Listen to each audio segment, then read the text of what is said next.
Is there any way of discovering your purpose earlier than that, or is there a certain amount of life, business, and family experience that we need to go through that helps reveal that purpose to us? I feel everyone has a unique footprint. So you in your 30s, me in my 40s. I think that life gives us so many lessons, and it's the lessons that keep coming back and hitting us like head on, right? Those lessons that are meant for us, but we can't quite get over the speed hump, or we're trying to maneuver around it, but really we just want to walk over it with ease.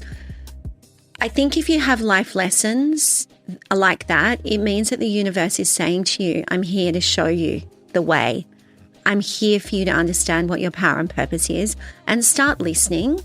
And it can happen in your 20s. It can happen in your 30s, 40s, 50s, 60s, 70s.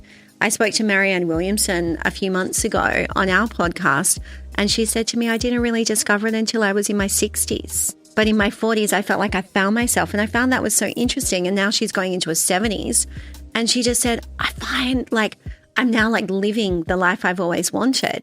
So I don't think you can put a number on it, but what I think you can do is recognize that you can get there faster if you learn the lessons, because the lessons are there to level you up and to put you at a higher vibration, which means that you've got a calling.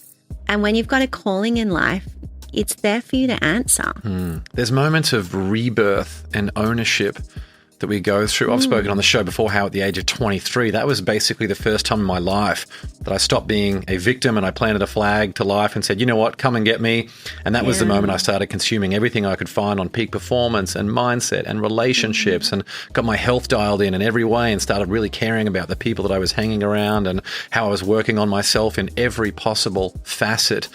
But that is what led to, that's been a long journey to get to this point now, where it's only in the last few years the purpose has become very, very clear to me.